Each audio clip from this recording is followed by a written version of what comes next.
అంటే నేను పార్టీ పెట్టినప్పుడు ఎందుకు చాలామందికి తెలివి తక్కువగా పెట్టావు నువ్వు, అసలు నీకు అవసరం లేదు. నీకు ఒకవైపు వైసీపీ జగన్మోహన్ రెడ్డి గారు ముఖ్యమంత్రిగా అయిపోబోతున్నారు, వస్తే తెలుగుదేశం పార్టీ వస్తుంది, కానీ జగన్మోహన్ రెడ్డి గారు వస్తారు ముఖ్యమంత్రిగా. ఇక్కడికి వచ్చి ఏం చేస్తామని అంటే నాకు కనిపించింది చాలా బలమైన, ఏ మూలకెళ్ళినా సగటు యువత ఆకాంక్షలు కానీ ఆడపడుచుల ఆకాంక్షలు కానీ వారిలో ఉన్న ఆవేదన కానీ ఏ ఒక్క నాయకులు బలంగా మాట్లాడలేని పరిస్థితులు, బలం ఉన్న నాయకులు కూడా మాట్లాడలేని పరిస్థితులు, ఒకవేళ మాట్లాడినా ముందుకెళ్ళని పరిస్థితులు. ఇలాంటి సమయంలో నాకు చాలా బలమైన ఐడియాలజికల్ వాక్యూమ్ కనిపించింది. అంటే ఒక ఆలోచనని తీసుకెళ్లాల్సిన అవసరం అనిపించింది. ఆ రోజున ఒక మాట మాట్లాడితే ఎక్కువ, ఒక మాట మాట్లాడితే తక్కువ, అలాంటి పరిస్థితుల్లో నేను ఎందుకంత తెగించి మాట్లాడానంటే విసుగొచ్చింది నాకు మీలాగే.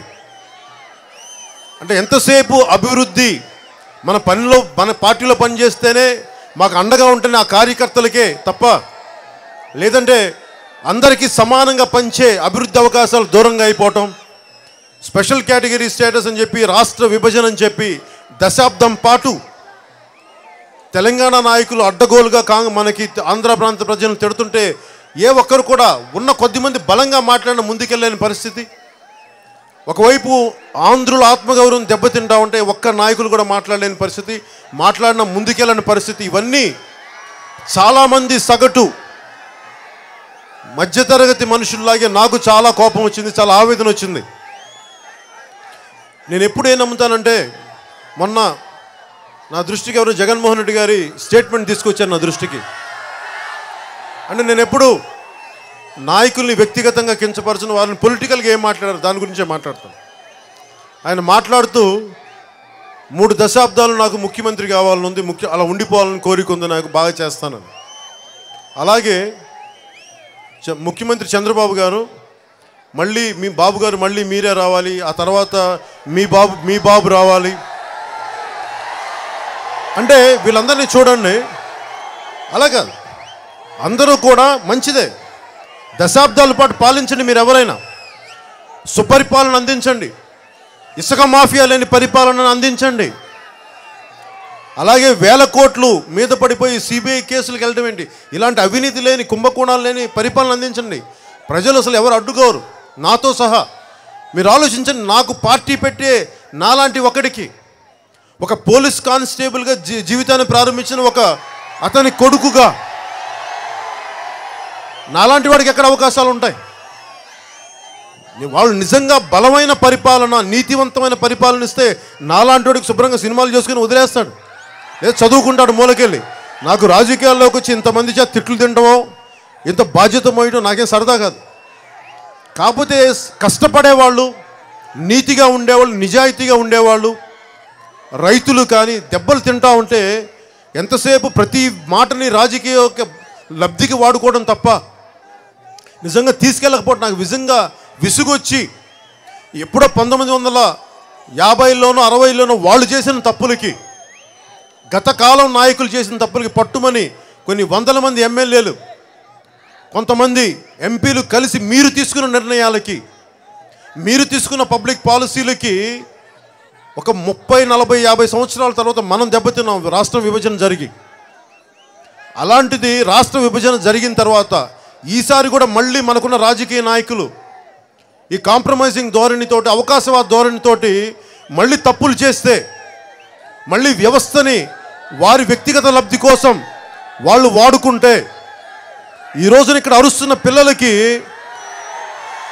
మీకు తెలియకపోవచ్చు, నష్టం ఎలా జరుగుద్దని మీకు తెలియకపోవచ్చు. నన్ను చూసి అందరూ ఉత్సాహంతో కేరింతలతో కొడతారు, వీటికి నేనేం పొంగిపోను. 10 లక్షల మంది పిలిస్తే 10 లక్షల మంది వస్తే దానికేమి నేను పొంగిపోను. అంటే నాకు ఇది కొత్త కాదు, నాకు దీంట్లో ఆనందం కూడా కలగదు. దీంట్లో 10 లక్షల మంది వచ్చినా, ఇక్కడ 10,000 మంది ఇక్కడ ఉన్నా కానీ నా బాధ్యత అనుక్షణం నువ్వు వాళ్ళ భవిష్యత్తు కోసం పని చేయాలి అని నాకు నిరంతరం గుర్తుంటా తప్ప నాకు ఎప్పుడు నేను పొంగిపోను. ఎవరో పెద్ద మనుషులు ఒప్పందం అని చెప్పి, జెంటిల్మెన్స్ అగ్రిమెంట్ అని చెప్పి, శ్రీబాగ్ ఒప్పందం అని చెప్పి మీరు తీసుకున్న నిర్ణయాలకి మీరు పాటించకపోతే ఒకప్పుడు ఇప్పటి తరం సఫర్ అయింది. సొంత రాష్ట్రంలో, సొంత దేశంలో ద్వితీయ శ్రేణి పౌరుల కింద మనల్ని తోలనాడుతూ ఉంటే మనం ఏం చేయలేకపోయాం. ఇంత పెద్ద నాయకులు ఉన్నారు, లాయర్లు, మొత్తం ఐఏఎస్లు, ఐపీఎస్లు, చదువుకున్న వాళ్ళు. ఇది చాలా ఆవేదన కలిగించే అంశం మనందరికీ. మన దేశంలో నేను ద్వితీయ శ్రేణి పౌరున్నా, ఇందులో నాకు ఎక్కడ ఉంది? మీకు కానీ పెద్దలకు కానీ ఇక్కడ ఇంతమందికి దీంట్లో ఎక్కడ పాత్ర ఉంది? తెలంగాణకి దోపిడీ జరిగిందంటే దాంట్లో మన పాత్ర ఎక్కడుంది? నాయకుల పాత్ర ఉంది. ఆంధ్ర ప్రాంత నాయకులు నిర్లక్ష్యానికి గురి చేస్తే దానికి మనం బాధ్యత వహించాం. దీని గురించి ఒక్కడు మాట్లాడేవాళ్ళు లేరు. మాట్లాడిన వాళ్ళనేమో నోరు మూసేశారు. మనోహర్ గారు లాంటి మా పెద్దలు వచ్చి బలంగా మాట్లాడితే ఆయన్ని ఏమి చేయలేకుండా ఊపిరాడకుండా చేసేశారు. ఆ రోజున నొక్కేశారు ఆయన గొంతుని. ఇలా ప్రతి ఒక్కరూ అంటే రాజకీయాలు ఎంత అసహ్యంగా, ఎంత నీచంగా మారిపోతాయంటే, ఒకప్పుడు జగన్మోహన్ రెడ్డి గారు తెలంగాణకి వెళ్తే తెలంగాణ నాయకులు ఇక్కడ అడుగు పెట్టనివ్వన్న వ్యక్తులు ఈ రోజున వచ్చి తెలంగాణకి మేము సపోర్ట్ ఇక్కడ జగన్మోహన్ రెడ్డి గారికి సపోర్ట్ చేస్తూ ఉంటే ఎంత మారిపోతాయో చూడండి ఒక్క ఎలక్షన్లో 5 సంవత్సరాల్లో. అలాగే వైఎస్ రాజశేఖర రెడ్డి గారు మాట్లాడుతూ ఆయన ఈటెల రాజేందర్ గురించి ఏమో పట్టుమని 10 మంది లేరు మీరంటే మాట్లాడతారు కూర్చోబెట్టి, తెలంగాణ ఏమి సాధిస్తాం అంటే. ఎందుకు చెప్తున్నానంటే, మళ్ళీ ఆయన కొడుక్కి తెలంగాణ నాయకులు ఈ రోజున ఓపెన్గా సపోర్ట్ చేసే పరిస్థితికి వస్తున్నప్పుడు ఇది నా భయం ఏంటంటే, మీ కక్ష సాధింపు, మీకు చంద్రబాబు గారి మీద కక్ష కోసం మళ్ళీ ఇట్లాగొచ్చి చేసుకుంటూ వెళ్ళిపోతే నా భయం ఏమొచ్చిందంటే, విసిగిపోయాను నేను. ఈ వ్యవస్థను వాడుకొని మన అభివృద్ధికి దూరం పెట్టేస్తే ఇది నా భయం వేస్తూ ఉంటుంది. నేను ఎందుకు తెలుగుదేశం పార్టీకి తీసుకోలేక, నాకు తెలివితేటలు లేక, లేదంటే సత్తా లేక, దమ్ము లేక, ధైర్యం లేక, తెగింపు లేక, ఇవేమీ తక్కువయ్యో లేక కాదు. ఎవరు పార్టీ పెట్టినప్పుడు మీరు చూడండి, చంద్రబాబు గారు ఎప్పుడు ఒక వెన్నుపోటు పెడిచి వచ్చారంటారు, మామగారిని వెన్నుపోటు పెడిచి వచ్చారంటారు. అది ఎప్పుడు, అది ఎందుకంటే నిలబడిపోద్ది ఎప్పుడు, భావి తరాల వరకు.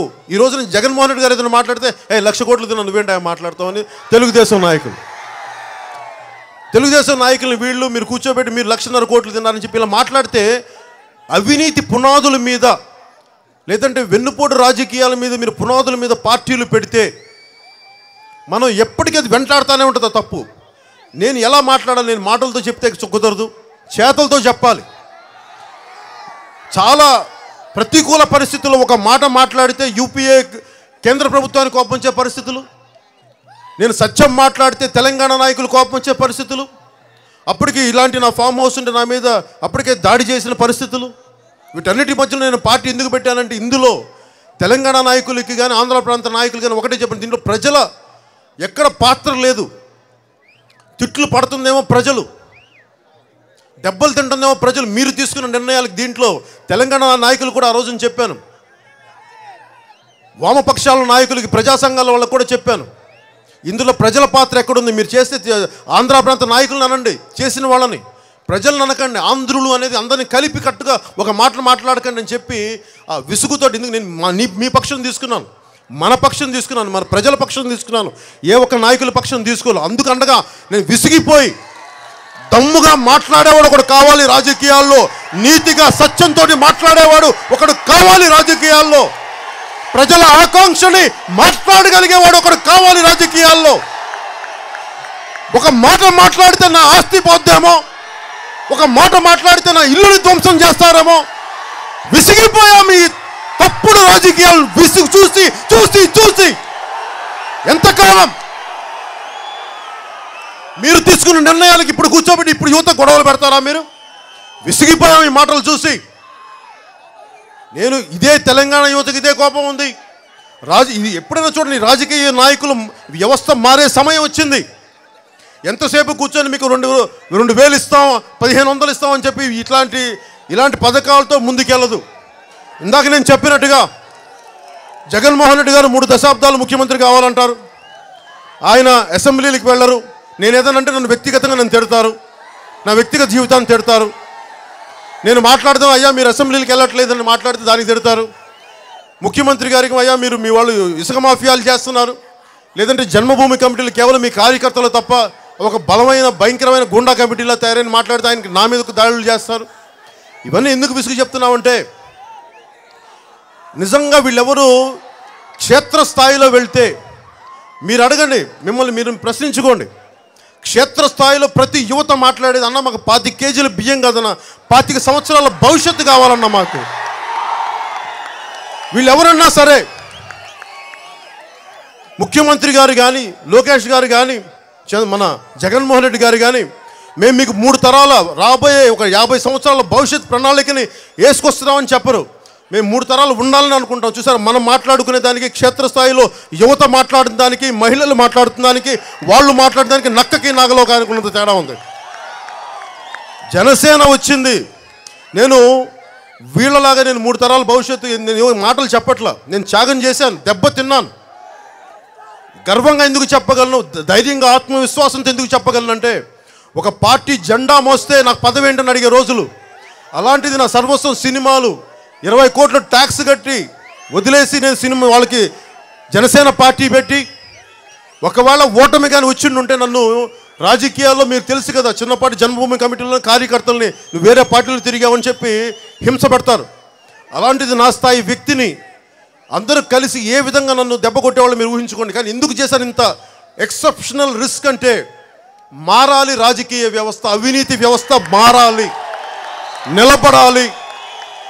ఉంటే ఉంటాం, పోతే పోతాం అంటే ఇంత బలంగా నిర్ణయం తీసుకుంటే తప్ప నిలబడలేని పరిస్థితులు.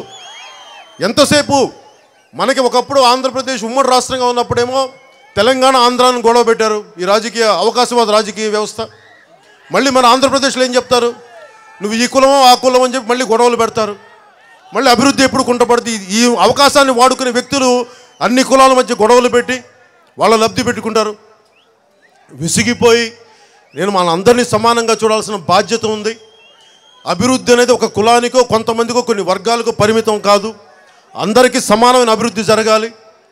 అణగారిన వర్గాలు కొంతమంది ఉంటే వారికి ఎక్కువ అవకాశం, ఉపాధి అవకాశాలు ఇవ్వాలి, వారి అభివృద్ధి చెందే అవకాశం, వీటన్నిటిని ఆలోచించుకొని నన్ను ముఖ్యంగా మన డెల్టా ప్రాంతంగా రైతులందరికీ కూడా కూర్చోబెట్టి, నేను ఒక సామాన్య రైతు కుటుంబాన్ని నుంచి వచ్చిన వాడిని, నేను స్వతహాగా నేను రైతుని, ఒక చిన్నపాటి సెంటు భూమిలో వరి పండించిన వాడిని, కష్టం తెలిసిన నాకు రైతు కష్టం తెలిసిన వాడిని, పంటలు పండించిన వాడిని, దెబ్బతిన్నవాడిని. ఇవన్నీ తెలుసుకొని మేము మాట్లాడుకుంటుంది రైతులకు సంబంధించి. నేను ఈ మధ్య మనోహర్ గారు మేమందరం పార్టీలో మాట్లాడుకుంటుంది ముఖ్యంగా మనం ఏం చేయాలి, ఎలా చేస్తే బాగుంటుందంటే ఒక రైతుల పాలసీ ఒకటి తీసుకొచ్చాం. దాని గురించి ఒకసారి అందరికీ చాలామంది డెల్టా రైతుల్ని కానీ అందరికీ సరైన గిట్టుబాటు ధర కానీ, ఎందుకంటే మనకి ఇంత అభివృద్ధి ఉంది, మనకి అవసరాలు బోళ్ళంత ఉన్నాయి, మనకి ఇంత పండిస్తున్నాం మనం. ఈ గిట్టుబాటు ధర లేకపోవడం, లేదంటే మీకు ఎంతసేపు కూర్చోబెట్టి అన్నిటికంటే కూడా దారుణమైన పరిస్థితి కౌలు రైతుల పరిస్థితి.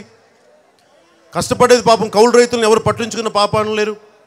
అందుకని కౌలు రైతులకి ఎంత బలంగా నిలబడాలి, కౌలు రైతులకి ఎలాగ మనకి ప్రభుత్వాల నుంచి మనకి బ్యాంకుల నుంచి రుణ సౌకర్యం కల్పించాలి, వాళ్ళని ఎలా ఆదుకోవాలి, అలాగే రైతులు పండించిన దాన్ని ఎలా దానికి గిట్టుబాటు ధర రావాలి, లబ్ధి చేకూరేలా ఎలా కావాలి. అంటే ఇదే మనకి నిజంగా ఇలాంటి ప్రకృతి వనరులు ఉంటే అసలు ఏ రోజున కూడా విదేశాల్లో చాలా అద్భుతంగా వాళ్ళకు ఉంటుంది. అంటే ఎక్కడో అమెరికా నుంచి మనకి వాల్నట్స్ వస్తున్నాయి, అమెరికా నుంచి చైనా నుంచి యాపిల్స్ వస్తున్నాయి. మనం విదేశాలతో పోటీ పడడానికి క్వాలిటీ తీసుకురావాలి, ఆర్గానిక్ ప్రోడక్ట్స్ పట్టురావాలి. ఆర్గానిక్ ప్రోడక్ట్స్ పట్టురావాలని మనం తీసుకెళ్ళి మనకి చాలా బలమైన వ్యవస్థ రావాలి ఇక్కడికి. నేచర్ ఫార్మింగ్, ప్రకృతి వ్యవసాయం జరగాలి. వాళ్ళు ఏమో మన దగ్గర నుంచి డంప్ చేస్తూ ఉన్నారు, అమెరికా నుంచి కాలిఫోర్నియా నుంచి వాల్నట్స్ అని కానీ, అక్రూట్లని కానీ, లేదా బాదాంలని కానీ, అమెరికా నుంచి వాళ్ళకేం తక్కువ అనుకుంటే లేదు, వాళ్ళకు కూడా అవసరం, మార్కెట్లో అవసరం. అలాంటిది మనకి ఇంత రైతులను ఇంతమందిని పెట్టుకొని దాదాపు మనకి ఎక్కువ శాతం దేశం అంతా ఎక్కువ మనకి పని కల్పించేది వ్యవసాయం. అలాంటి వ్యవసాయాన్ని మనం కూర్చోబెట్టి ఇష్టారాజ్యంగా వాడుకొని మీకు రుణమాఫీలు ఇస్తామని చెప్పి ఇష్టారాజ్యంగా మాట్లాడుకొని వదిలేసి వాడుకునే పద్ధతులు కాకుండా తెలుగుదేశం పార్టీ నాయకుల్లాగా మేము ముఖ్యమంత్రి 3 దశాబ్దాలు అయితే చెప్పి జగన్మోహన్ రెడ్డి గారు లేకుండా ప్రాక్టికల్గా మీకు అండగా ఉండేలాగా, మీకు నమ్మసకి రైతాంగానికి అండగా ఉండేలాగా. ఎందుకంటే ఈరోజుకి మనకి కాలువల ఆధునీకరణ జరగలేదు. మీరు ఎక్కడికైనా వెళ్ళండి, మనకి ఉత్తరాంధ్ర నుంచి ఏ మూలకి వెళ్ళినా సరే, నేను ప్రతి చోట తిరుగుతూ ఉంటాను. ప్రతి మూలకి వెళ్తే కూర్చొని వేల కోట్లు ప్రాజెక్టులు గుర్తించి పెడతారు తప్ప ఆధునీకరణ కూర్చోబెట్టి ఒక 50 కోట్లు 16 కోట్లు 9 కోట్లు చిన్న చిన్న ప్రతి నియోజకవర్గంలో నిజంగా చేసే నీటి సరఫరా కానీ రైతాంగం చాలా అండగా ఉండే పరిస్థితులు ఉంటాయి. ఇవన్నీ వదిలేశారు.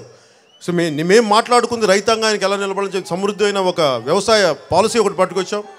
దాన్ని నాకు వచ్చే 2 వారాల్లోనే ఫిబ్రవరి మొదటి వారం 2వ వారం లోపే దాన్ని రైతులతో అందరితో కూర్చొని ఒక 2 రోజులు వర్క్షాప్ తీసుకొని ఒక సెమినార్లు జరిపి మిమ్మల్ని సంపూర్ణంగా మేము మేనిఫెస్టోలో పెట్టబోతా ఉన్నాం.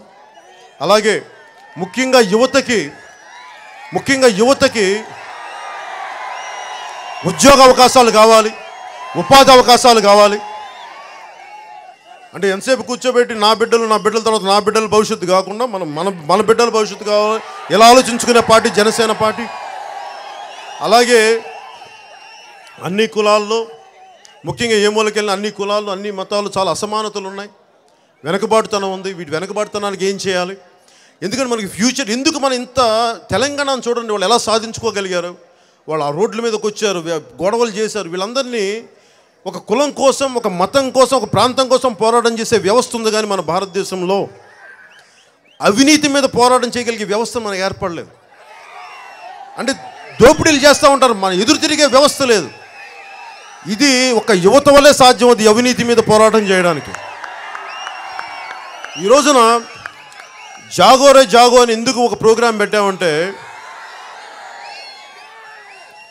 అంటే ఏ పార్టీ వచ్చినా నేను ఎలా ఉండాలనుకుంటున్నాను అంటే ప్రజాస్వామ్యాన్ని బలపరచడానికి వచ్చాను. వ్యవస్థని వాడుకొని వ్యక్తులు ఎదుగుతున్నారు కానీ వ్యవస్థ నిర్వీర్యం చేస్తూ ఉన్నారు వీళ్ళు వచ్చి. అంటే నాకు ఎలా ఉంటుందంటే, ఇప్పుడు నాకు చిన్నపాటి హాస్పిటల్లో జాయిన్ అవ్వాలి, లేదంటే కాలేజీలో సీటు కావాలి, నా అర్హతకు తగ్గట్టుగా, లేదంటే హాస్పిటల్కి వెళ్ళాలి. ప్రతి పనికి నాయకులు కావాలి, లేదంటే ఒక పార్టీకి సంబంధించిన వ్యక్తులు అయితేనే మన పనులు అవుతాయంటే అది వ్యవస్థను నిర్వీర్యం చేశారు అన్నది సంకేతాలు అవన్నీ. అదే కనుక ఏ అమెరికాకి వెళ్ళండి, విదేశాలకు వెళ్ళండి, ఎక్కడికి వెళ్ళినా ఒక హాస్పిటల్కి వెళ్తే నాకు ఎవడో అక్కడ నాకు లోకల్ సెనేటర్ లేదంటే అక్కడ ఎమ్మెల్యే పరిస్థితి అక్కడ సెనేటర్స్ పర్మిషన్ అవసరం లేదు, రికమెండేషన్లు అవసరం లేదు. అలాగే ఇక్కడి నుంచి తెనాల నుంచి అమెరికాకి వెళ్ళి ఉద్యోగాలు బోల్డంత సంపద సృష్టించుకోగలిగే పరిస్థితులు ఉన్నాయా? ఇక్కడి నుంచి వెళ్ళగలిగి అక్కడ విదేశీయులు అయ్యింది మనం. కానీ ఇక్కడ పెరిగి ఇక్కడ ఒక వ్యాపారం చేయాలంటే నాకు నాయకుడు తెలిసి ఉండాలి, ఆ పార్టీ వాడినే ఉండాలి, లేదంటే ఆ కులం నాకు ఫేవర్గా ఉండాలి. విసిగిపోయాం ఈ పరిస్థితులకి. ఎక్కడైతే ఎక్కడైతే టాలెంట్ ఉందో, ఎక్కడైతే స్కిల్ ఉందో ఆ వ్యక్తుల్ని ప్రమోట్ చేసే సొసైటీ రావాలి. విదేశాలకు వెళ్ళగలిగి అక్కడ ఉపాధి అవకాశాలు సృష్టించగలిగే మేధావులు మనకి భారతదేశంలో ఉన్నప్పుడు మన తెనాలకు కానీ, మన జిల్లాలకు కానీ, మన ఆంధ్రప్రదేశ్కి కానీ ఎందుకు సృష్టించలేకపోతున్నామంటే ఇక్కడున్న రాజకీయ వ్యవస్థ అనుకూలంగా లేదు మనకి. దీనిని మార్చాలి అంటే మనకి ఒకప్పుడు యువత మేల్కోవాలి, యువత బాధ్యత తీసుకోవాలి, ఆడపడుచులు అండగా ఉండాలి. ఎందుకంటే పెద్దలు 40 ఏళ్ళు 45 ఏళ్ళు దాటిన వాళ్ళు చాలామంది వ్యవస్థతో పోరాటం చేసి అలసిపోయి ఉంటారు, మారదని వదిలేసి ఉంటారు. కానీ ఒక యువతే ఆడపడుచులే చాలా వాళ్ళకి ఆడపడుచులకు కోపం వస్తే మటుకు అది ఒక వీరనారులు వాళ్ళు. అలాంటి ఆడపడుచులు కోపం వచ్చి యువతకు కానీ వారి దీవెనలు ఇస్తే ఈ యువత ఈ ఒక రోజున భారతదేశం తాలూకు ఇలాంటి తప్పుడు రాజకీయ వ్యవస్థను మార్చేసే శక్తి ఒక యువతకే ఉంది. దాంట్లో భాగంగానే అంటే ఎలా మాట్లాడుతున్నానంటే, ఒక కులం కోసం అందరూ చేరుతారు, ఒక మతం సమస్య ఉంటే అందరూ చేరుతారు. నేను మాట్లాడేదంటే మన వ్యవస్థలో బోల్డెన్ తప్పులు ఉన్నాయి. ఒక హాస్పిటల్ లేదు, మన కాలువలో ఆధునీకరణ లేదు, లేదంటే ఇంకొక సమస్యలు ఉన్నాయి. అందరూ కూర్చోబెట్టి ఒక 10 మందో 15 మందో 20 మందో చుట్టూ కూర్చొని సమస్యలను మాట్లాడుకుంటే ఏ సమస్యకైనా పరిష్కారం ఎందుకు దొరకదు. ఈ జాగోరే జాగో ప్రోగ్రాం కూడా మేము అనుకున్నాం, యువతని ఎక్కువ మీరు 10 మంది 20 మంది 40 మంది 50 మంది ఒక చోట కూర్చొని ఒక సాయంత్రం పూట ఈ శిశిర కాలంలో, ఈ చలికాలంలో, అంటే ఒక కవి చెప్తాడు, ఒక కన్నడ కవి, నేను ఒక ఊరు వెళ్ళినప్పుడు ఆ ఊరు మొదట్లో నాచుపట్టిన చెరువులుంటే నేను వెంటనే వెనక్కి వెళ్ళిపోతానని. దేనికి అంటే నాచుని ఛిద్రం చేసే యువత ఇక్కడ లేదు, అంటే యువత లేని చోట నేను ఇక్కడ ఉండి ప్రయోజనం లేదని చెప్పి వెళ్ళిపోతాను. అలాంటిది యువతని నిర్వీర్యం చేసే వ్యవస్థ మంది. మిమ్మల్ని ఎలా వాడుకోవచ్చు, ఎవడలో ఏ శక్తి దాగుందో మనకి ఎలా తెలుసు? ఏ స్కిల్, ఏ సంపద, ఏ శక్తి దాగుందో మరి జనాల్లో కూర్చోబెట్టి నువ్వు స్కిల్ సెంటర్స్ ఎంత డెవలప్ చేసావు? విదేశాలకు ఎంతమంది ఒక స్కిల్ ఎఫిషియెంట్ టెక్నీషియన్స్ ఎంతమందిని డెవలప్ చేసావంటే ఒక మంచి వ్యక్తులు వచ్చినా కానీ దానికి సహకరించే వ్యవస్థ లేకపోవటం, ఇవన్నీ మారాలి. అందుకని జనసేన నేను ఎందుకు చెప్పానంటే పోటీలు చేయటాలు వీటన్నిటికంటే కూడా 2014లో నేను ఎలాంటి వ్యక్తిని నేను వదిలేసుకోగలను. అన్నీ నాకు డబ్బులు అవసరం లేదు, పదవి అవసరం లేదు. నేను చెప్పాలనుకున్నాను, నేను దేనికంటే ఎక్స్పెరిమెంట్ చేశాను. నేను అందరూ నాకు అవివేకమో తెలివి తక్కువ కాదు, చాలా లోతైన విశ్లేషణతో ఆలోచనతో తీసుకున్న నిర్ణయం నేను సపోర్ట్ చేయడానికి. ఎందుకంటే నేను యువతకి మనం ఎలా చూస్తాం, వ్యక్తులు ఆదర్శాలు వల్లించే వాళ్ళు ఒకళ్ళు ఉంటారు, ఆదర్శాలు పాటించే వాళ్ళు ముందుకు తీసుకెళ్లే వాళ్ళు ఉండరు.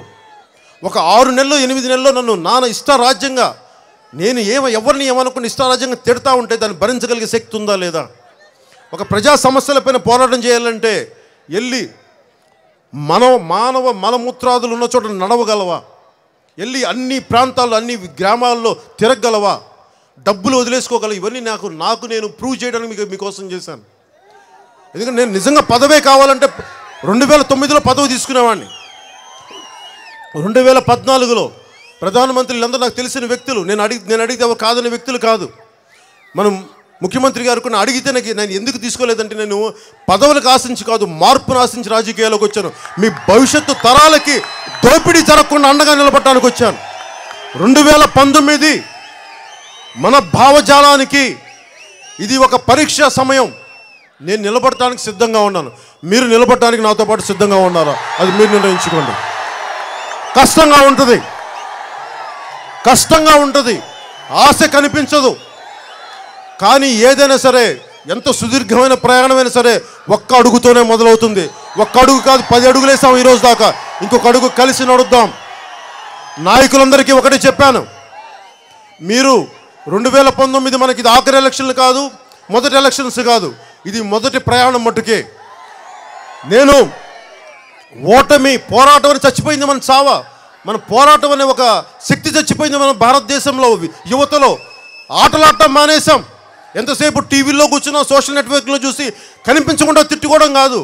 బయటికి రా, లోపలికి రా, బయటికి రా. వాట్సాప్లో తిట్టుకోవడాలు కాదు, వాట్సాప్లో కూర్చోబెట్టి మాట అనుకోవడం కాదు. బయటికి రా, బయటికి వచ్చి మాట్లాడు. అప్పుడు తెలుస్తుంది మజా, ఎవరు మన వైపు ఉన్నారు. అంతేగాని కూర్చోబెట్టి మనుషులు టెక్నాలజీ పెరిగే కొద్దీ పలచడైపోయారు, మనుషులు బలహీనలు అయిపోయారు, బలహీన మనస్కులు. ఈ సంక్రాంతి ఎందుకు పెట్టండి? ఈ భోగి మంటలు ఇలాంటి పిరికితనాన్ని కాల్చేద్దాం, అవినీతిని దహిద్దాం.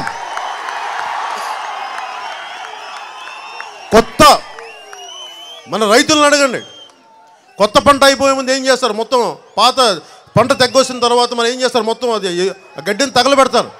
అలాగే మనం కూడా ఒక సరికొత్త వ్యవస్థ 2019కి రావాలంటే పాత వ్యవస్థను సంపూర్ణంగా దహనం చేయాలి. ఈ సంక్రాంతి, ఈ భోగి పాత వ్యవస్థని దహనం చేద్దాం. కష్టంగా ఉంటుంది నేను చెప్పే మాటలు. పెద్దలు భయపడవచ్చు. పెద్దలు చెప్తా ఉన్నాను, మీ అందరూ 50లు 60ల్లో 65ల్లో ఉన్నారు, మీకు నమ్మకం లేకపోవచ్చు మారదని. నేను చెప్తున్నాను, నేను నా ప్రాణాన్ని, నా జీవాన్ని మొత్తం సర్వస్వం ఇవ్వడానికి సిద్ధంగా ఉన్నాను మార్పు కోసం. వ్యవస్థ మారాలి. నేను వ్యవస్థను బలోపేతం చేయడానికి వచ్చాను. ఒక పోలీసులు కానీ, రెవెన్యూ యంత్రాంగం కానీ వాళ్ళ పని వాళ్ళని చేయనిస్తే ఎందుకు జరగవండి పనులు? వ్యవసాయ శాఖ అధికారులు వాళ్ళ పనులు చేస్తే ఎందుకు జరగ పనులు? ఎమ్మెల్యేలు కానీ వీళ్ళ ప్రమేయం లేకపోతే అధికారులు సంపూర్ణంగా చేయగలరు. తప్పు చేశారు, మీకు శిక్షించే అధికారం ఉంటుంది. వ్యవస్థని నిర్వీర్యం చేసే పరిస్థితులు కాకుండా వ్యవస్థని బలోపేతం చేయగలిగే అలాంటి ప్రభుత్వాన్ని స్థాపించాలని చెప్పి జనసేన ప్రభుత్వాన్ని నేను కోరుకున్నాను. 2019లో అలాంటి ప్రభుత్వం రావాలని. జనసేన తప్పులు చేసినా చొక్కా పట్టుకొని నిలదీయాలి. మీకు అంత ప్రజాస్వామ్యం, మీకు అంత బలోపేతం కావాలి. పవన్ కళ్యాణ్ తప్పు చేశారు, పవన్ కళ్యాణ్ చొక్కా పట్టుకొని నిలదీసే శక్తి రావాలి మీకు. ఇది నేను కోరుకుంటుంది. ఎక్కడో చదువుకుంటే ఉపాధి అవకాశాలు మనకి అమరావతిలో మనకి దగ్గరలో రావాలి ఉపాధి అవకాశాలు. ఎక్కడో విదేశాలకు వెళ్ళి వాళ్ళు రేపు ఈ రోజున అమెరికా వెళ్తున్నాం, అందరం విదేశాలకు వెళ్తున్నాం. ట్రంప్ లాంటి ఇంకొకటి వస్తాడు, ట్రంప్ లాంటి ప్రెసిడెంట్ వచ్చి ఏమంటాడు, ఈ రోజున అసలు అమెరికా నుంచి భారతీయులందరూ వెళ్ళిపోవాలి అంటే ఏం చేస్తాం మనం? వాళ్ళతో గొడవలు పెట్టుకోలేం. అందుకని ఎప్పుడు మనకు ఒక ఇల్లు ఉండాలి, మనదైన స్థానం ఉండాలి, మనదైన దేశం ఉండాలి, మనదైన గ్రామం ఉండాలి, మనదైన ఇల్లు ఒక చోట ఉండాలి. అప్పుడు బయటికి వెళ్తాం. వాడు కాదంటే గొడవలు పెడితే అప్పుడు వచ్చేస్తాం, మనకి ఇబ్బంది లేదు. కానీ మనకి స్థాన బలం లేకుండా ఇంకో చోటకి వెళ్తే ఎప్పుడు పల్చర్ అయిపోతాం. అందుకనే బంగ్లాదేశ్లో ఒక రోహింగ్యా ముస్లిమ్స్ మన బర్మా నుంచి వచ్చేస్తే, మియాన్మార్ నుంచి వచ్చేస్తే పంపేశారు. వాళ్ళ దేశం లేదు వాళ్ళకి. అలాగే మనం ఎప్పుడు కూడా విదేశాల్లో మన వాళ్ళు బాగుండాలి అంటే మనదైన సంస్కృతి చాలా బలంగా ఉండాలి, మనదైన స్థాన బలం చాలా బలంగా ఉండాలి. ప్రతి ఒక్కరు ఎంతమంది ఎన్ఆర్ఐలు వచ్చేసి మాకు పని చేయాలంటే మన సగటు రాజకీయ వ్యవస్థ మాకు అండగా లేదని విసుగుంటుంది. అందుకని అలాంటి మేధావులు తిరిగి దేశానికి రావాలి. అలాంటి ఎన్ఆర్ఐలు, త్యాగం చేయగలిగే ఎన్ఆర్ఐలు మన తెనాలి లాంటి మన ఊళ్ళకి రావాలి, మన జిల్లాలకు రావాలి. ఇతోధికంగా వాళ్ళు సహాయపడాలి మన అభివృద్ధికి అని చెప్పి నేను ఇలాంటి ఆలోచనతో చాలా బలమైన అడుగులు వేస్తున్నాను. నాకు నిజంగా తెలియదు 2019లో ఎన్ని స్థానాలు వస్తాయో నాకు తెలియదు, ప్రభుత్వం స్థాపిస్తామో లేదో నాకు తెలియదు. కాకపోతే నేను ఆత్మవిశ్వాసం ఉన్నవాడిని, దెబ్బతినడానికి రెడీగా ఉన్నవాడిని, పోరాటం చేయడానికి సిద్ధంగా ఉన్నవాడిని, వ్యవస్థ మీద భావితరాల మీద ప్రేమ ఉన్నవాడిని, వ్యవస్థని కాపాడుకోవాలి అని ఆకాంక్ష కలిగిన వాడిని మీకు నడిచి చూపించాను. ఏమీ ఆశించకుండా, ఒక్క పదవి ఆశించకుండా నేను చూపించాను నేను ఎలాంటి వ్యక్తినో అని. నేను మీకు ఈ రోజున మీరు ఎంత నిలబడతారో నాకు తెలియదు. నా అన్నదమ్ములకి, నా ఆడపడుచులకి, నా పెద్దలందరికీ నేను మీకు ఒకటే మాటిస్తున్నాను. ఈ రోజున ఈ సంక్రాంతి సంబరాలు ప్రారంభమవుతున్నాయి కాబట్టి అవినీతి వ్యవస్థని ఈ రోజున దహించేద్దాం, కాల్చేద్దాం.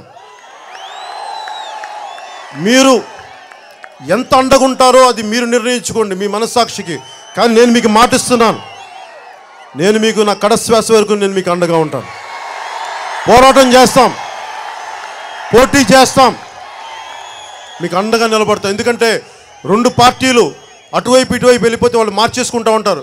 ఒకసారి నిన్న మాట సభలో చెప్తా ఉన్నాను, ఒక్కొక్క ఎమ్మెల్యే అరే టీడీపీ వాళ్ళు బాగా తినేశారా అని చెప్పేసి ఈసారి మనం బాగా తినేద్దాం అంటే పాలన బాగా అందిద్దామని కాదు, ఈసారి వాళ్ళు ఈ పాలసీ చేశారు మనం ఇంకా బాగా చేయొచ్చు అట్లా లేదు. వాళ్ళు ఇసుకల్లో మన ఇసుక కాంట్రాక్ట్లో వాళ్ళు ఎక్కువ డబ్బులు తీసేసుకున్నాడు, ఈసారి మనం వచ్చింటే ఎక్కువ లాగేవాళ్ళం కదా అని. అంటే ఇంత బాధాకరం అయిపోయింది వ్యవస్థ. దీన్ని మార్చడానికి, పోరాటం చేయడానికి యువతలో ఈ మార్పు రాకపోతే భవిష్యత్ తరాలు మరింత, మీకు చెప్పాను కదా ఈరోజు నేను తపన పడుతుంటే అందరికీ చాలామంది మొదట్లో హాస్యాస్పదంగా ఉండేది. నేను మీ ఒకటే నిదర్శనం చెప్తున్నాను. ఎప్పుడో 1960లో పెద్ద మనుషులు ఒప్పందం తీసుకున్న ఆ రోజు తీసుకున్న నిర్ణయం 2014లో ఎలాగైతే దెబ్బ కొట్టిందో ఈరోజు చేసే ప్రతి నిర్ణయం ఒక 30 సంవత్సరాల తర్వాత దెబ్బ కొడుద్ది. నేను రాబోయే తరాల కోసం వచ్చాను, నేను మన తరాలని కాపాడుకోవడానికి వచ్చాను, మీకు అండగా ఉంటానని తెలియజేసుకుంటూ నాకు ఈ అవకాశాన్ని ఇచ్చిన పెద్దలందరికీ, మనోహర్ గారికి, మాదాసు గారికి, ప్రత్యేకించి కిషోర్ బాబు గారికి, బాలరాజు గారికి, తోట చంద్రశేఖర్ గారికి, ప్రతి ఒక్కరికి, పార్థసారథి గారికి, ప్రతి ఒక్కరికి పేరు పేరున ధన్యవాదాలు తెలుపుకుంటూ, పోలీస్ శాఖ వారికి నా కృతజ్ఞతలు తెలియజేసుకుంటూ, ఇక్కడికి వచ్చిన అన్నదమ్ములందరికీ, యువతకి ధన్యవాదాలు తెలుపుకుంటూ మీ అందరికీ నా సంక్రాంతి శుభాకాంక్షలు తెలియజేస్తున్నాను. మీరు జాగోరే జాగో అనే ప్రోగ్రామ్ అనేది ఏం లేదు, ఒక చిన్న కాన్సెప్ట్ అది. ఫేస్బుక్ ఇప్పుడు మనం చేసాం కదా, మనకి జనసేన తరంగం ఎలాంటిదో వచ్చే శివరాత్రి వరకు ఈ శిశిర కాలంలో, ఈ చలికాలంలో టీవీల ముందు కాకుండా, వాట్సాప్లు ఫేస్బుక్ల మీద కాకుండా ఒక 15 మంది 20 మంది కలవండి, ఒక చోట కూర్చోండి, ఈ రాజకీయ వ్యవస్థని మీరు చూడండి. తెలంగాణ కోసం అంతమంది రోడ్ల మీదకి వచ్చారు, మీరందరూ భాగస్వామ్యులు కావాలి. మీరు పొద్దున ప్రతి రాజకీయ నాయకుడు వస్తారు, తెలుగుదేశం నాయకులు వస్తారు, వైసీపీ నాయకులు వస్తారు, అడగండి వాళ్ళని, మమ్మల్ని కూడా అడగండి, జనసేన నాయకులు కూడా అడగండి. మీరు వస్తే ఏం చేస్తారు, ఎలా నిలబెడతారు, అన్నీ అడగండి. ముగ్గురిని ఒకటే ప్రశ్నలు అడగండి, మీకు ఎవరి మీద భరోసా ఉంటే వాళ్ళకి ఓటేయండి. నేనైతే మీరు మాకు భరోసా ఇస్తే, మీరు ఏం భరోసా ఇవ్వకపోతేనే ఈ పోటీ, ఒక్క ఓటు వేయకపోతే నేను ఇంత పని చేసినాను, ఒక్క ఓటేస్తే కంఠం కోసి ఇచ్చేస్తాను మీకు, అంత బలంగా నిలబడతాం. ఈ జాగోరే జాగో ప్రోగ్రాం ఎలా చేయాలి, ఒక 10 మంది నిలబడండి, పెద్దలను పిలవండి, ఆ స్కూల్ రిటైర్డ్ టీచర్లను పిలవండి, రిటైర్డ్ ఎంప్లాయీస్ని పిలవండి, వాళ్ళ అనుభవాన్ని తీసుకోండి, మాట్లాడండి. మన కాలనీల్లో ఎలా ఉన్నాయో చూడండి, దారి పొడవున కూర్చోబెట్టి కాలువల పక్కన ఇళ్ళు ఉన్నాయి, కూర్చొని ఏం చేయాలని అడగండి, మాట్లాడుకొని ఇవన్నీ చూసి దానికి ఒక ఆటపాట అనుకోండి. బోళ్ళంతమంది కళాకారులు, ఇది మన ప్యారిస్ లాంటి నగరం, ఇది ఆంధ్ర ప్యారిస్ అంటాం దీన్ని. కళాకారులను రమ్మని చెప్పండి, కలవండి అందరినీ, ఒక ఆటపాటుతో. దీంట్లో మద్యపానం లేకుండా మటుకు చూసుకోండి, అదొకటి నా విన్నపం. ఎందుకంటే వ్యవస్థని బాగుపరిచే మీటింగ్స్లో మద్యపానం ఉండకూడదు. కాకపోతే మీకు రిఫ్రెష్మెంట్స్ తీసుకోండి తప్ప మద్యపానం లేకుండా మీరు రాజకీయాల గురించి మాట్లాడుకొని మన బాధ్యతల్ని భవిష్యత్తు మన ఓట్ల కోసం అడిగే రాజకీయ నాయకులతో మాట్లాడదామని తెలియజేసుకుంటూ మీ అందరికీ పేరు పేరున ధన్యవాదాలు తెలుపుకుంటూ సెలవు తీసుకున్నాను. జై హింద్.